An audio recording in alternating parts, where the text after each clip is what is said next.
Well, it's been a pretty big month for Take-Two Interactive, Gearbox, and Randy Pritchford, as after setting fire to the reputation of the Borderlands game by telling fans that if you're a real fan of the game, you'll find a way to pay $80 for this game that's not even worth $40, they went and did something astronomically stupid. Take-Two decided to change their end-user's license agreement and their code of conduct for the game, making it so that the game is heavily restricted in what you're allowed to do, and granting the game access to important and crucial files of your computer and protected stuff, basically turning the announcement of Borderlands 4 into the mittens of Spyware. And then they did the unthinkable. They went back and they retroactively applied this new end user's license and these new terms and services to the older games. And then, to top it all off, as a short little apology to make sure that you know that it's okay that you don't have $80 to buy the new game, we'll just give you 2 of the older games for free. So they had gone,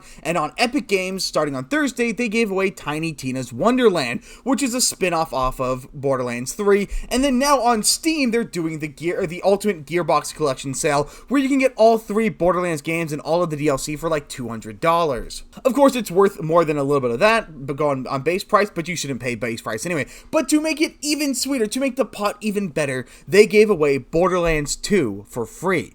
And people were a little suspicious of this activity, the decision to give away one of the best doing games in the franchise for free, until they looked at the end-user license agreement, and it looks like fans are reasonably peeved. As the game went from being the highest rated on the market to one of the worst reviewed, overwhelmingly negative. But the kicker is, this isn't just Borderlands 2. No, if you open the Borderlands franchise sale, Borderlands 2. Now the funny thing is, they've hidden the recent activity. Borderlands 2, overwhelmingly negative in its reviews. Borderlands 3, overwhelmingly negative. Or mostly negative, my apologies. Borderlands, the pre-sequel, overwhelmingly negative. In fact, Borderlands 2 VR, very negative. Although this was not much of a change because it was always sitting at mixed, with only 19 people thinking it's worthwhile to put in the whole Randy Pritchford's a scammer and a douchebag comment. And of course, Borderlands 1 also now rated overwhelmingly negative.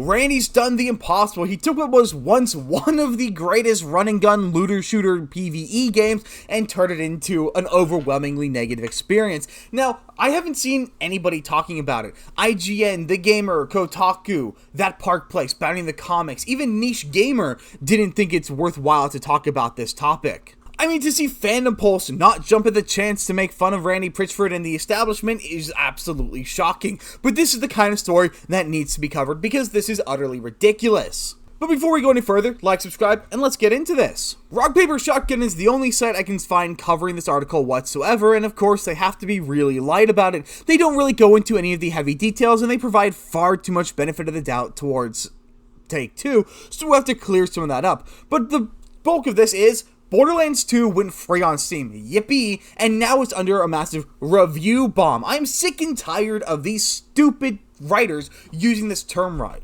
A review bomb isn't a massive negative reviews. A review bomb is an unjustified massive negative reviews. These reviews are justified. The people have a reason for it, and they're providing the reason. This is called, you fucked up, and now you're dealing with the consequences. This isn't that they did something a little bit weird, a little bit goofy, and people aren't happy with it and they want it reduced. No, they legitimately fucked with people's money, they fucked with players, and now they're fucking with players' data. Now, from the way that Rock Paper Shotgun decides to frame this, you'll look at it as a review bombing, but when I go into what's actually going on, you'll see it's a lot deeper than that. Now, this follows an earlier upset among Borderlands likers because of Gearbox exec and unstoppable poster of words Randy Pritchford, who recently said a rather inconsiderate thing about Borderlands 4 pricing. You can just say what he said. You're allowed to write more than 400 words in an article. And that's basically when he went on and said that if you really wanted the game, if you were a real fan of Borderlands, you'd find a way to pay $80. Now this range of reviews isn't necessarily in response to anything Randy Pritchford said, it's just egging it on a little bit. Instead, these all, like I said earlier, have to do with the end user's license, which collects the data about players, as well as a clause in its code of conduct section they believe unfairly targets mods and cheats. That clause reads as follows: you will not use exploits or illegal or unauthorized means to interfere with or adversely impact any other user's ability to use the service as intended, to gain unfair gameplay advantage, or to gain access to virtual items or other content to which you do not have valid entitlement. This includes the use of cheats or so-called mod menus, unauthorized mods, hacks, glitches, or other technical exploits in phishing, scamming, or social engineering. So there's a small issue. So for those who do not know what Borderlands is, right? You drop into this wasteland and it's filled with these insane tweakers and these weird dogs and strange flying monsters. And you go around and you do quests to kill these things, all in the goal of finding what's inside of a vault.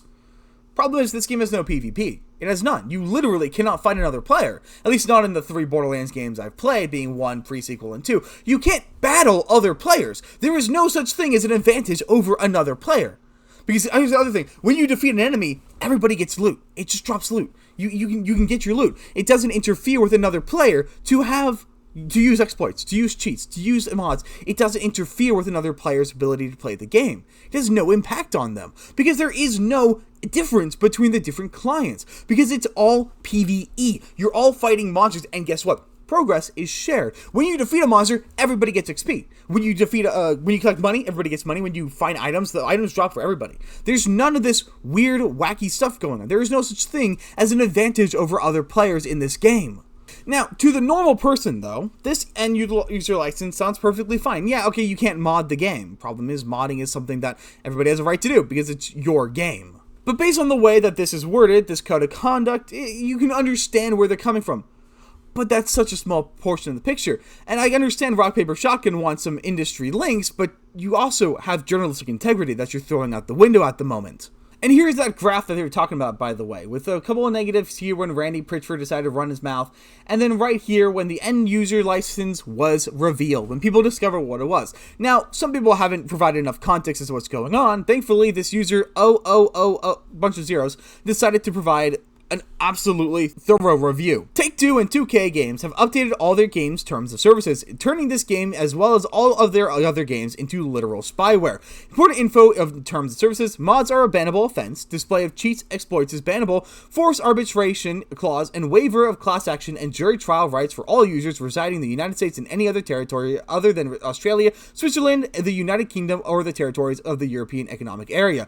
You can be banned for using a VPN while connecting to online servers, and you cannot access game content with a virtual PC, which is already a massive infringement on the rights of the user. Mods are generally not a problem. They usually just change the way things look. People use mods all the time, making them a bannable offense in games that are single player or co-op. Has no PvP, makes absolutely no sense other than as a way to control players. Display of cheats and exploits is bannable. You know what? You want to ban exploits and cheats. That's a little bit different because you're actively breaking the game for benefits. Forced arbitration clause and waiver, that literally means you can't sue them. You cannot be engaged in any lawsuit if you agree to this end user license agreement. If you are if Take-Two gets hit with a class action and you have signed this agreement, you cannot join the arbitration. You cannot benefit from the class action. You cannot get any portion of the payout. You cannot do anything to fix any wrongs done to you by this company. You cannot sue them by trial, and you cannot engage in class action unless you live in one of the few areas that were smart enough to make that an illegal practice, which should be everywhere. You can be banned while using a VPN. VPNs are an incredibly important tool for a lot of people. People who are trying to play games in areas that are not allowed, for instance, or trying to just prevent their own data from being leaked. But you know what?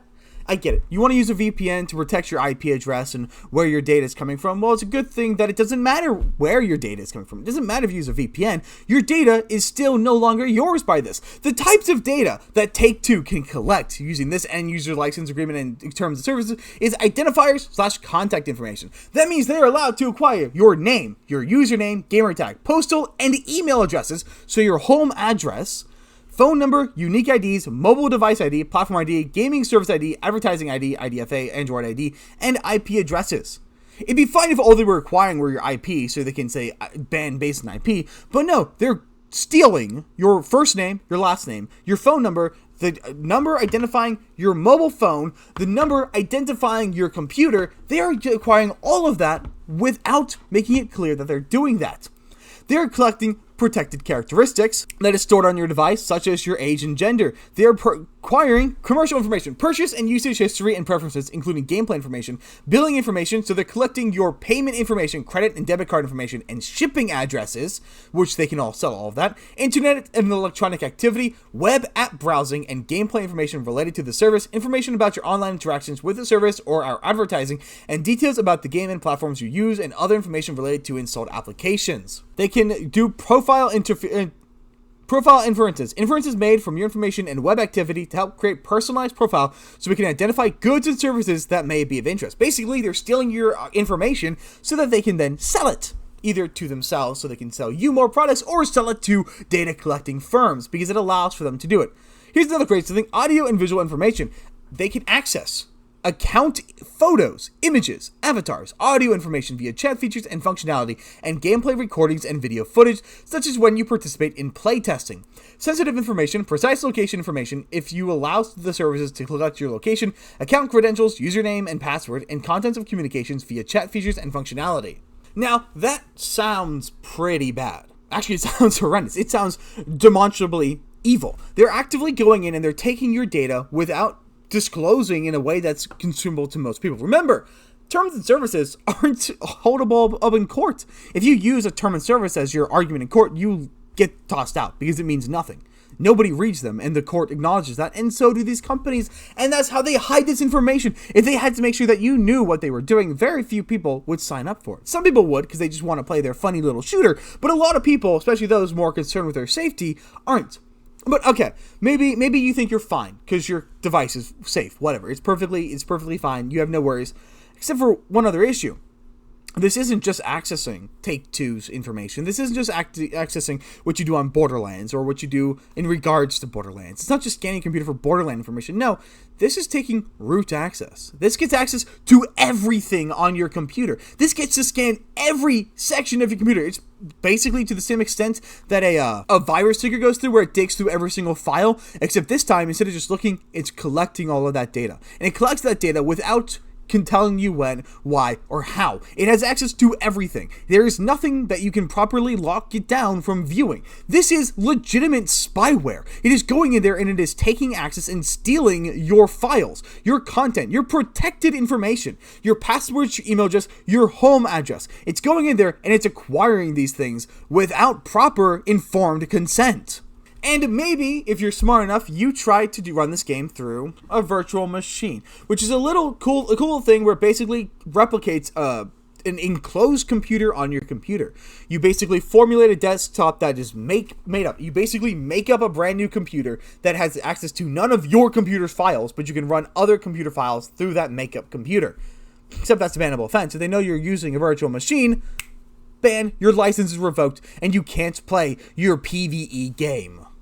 While this entire situation in of itself is incredibly terrifying, something that's completely ridiculous and threatening to everybody on the platform, what's even crazier is that nobody is talking about it. Not PC. I saw an article from PC Gamer where they just waved it away, didn't even bother talking about it, just said it's getting review bombed unfairly. I saw an article from a few other sites just talking about how you can get the games on discount. They're not even covering the review bombing that's going on. They're not covering the crisis of player and user rights. They're not covering any of that because why would they? They like the industry. They like the developers. They like the studio. And by God, they want the data so that they can sell you ads too. They benefit just as much as everyone else from getting this kind of data. And they will use it against you. And they will keep trying this until somebody treats them to proper arbitration. I'm sorry, but this is not acceptable behavior from a game studio. And this is not something that people should be rewarding by playing in the game.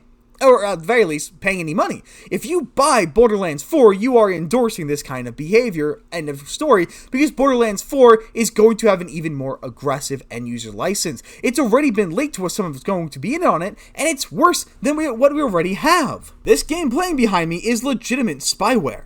And so if you thought you couldn't hate the industry enough, here's a reason to hate the gaming industry and the gaming news industry, as nobody is covering this, and this is legitimately a major problem. But that's pretty much all I've got. Let me know in the comments what you guys think about this, and I will see you guys on the next one.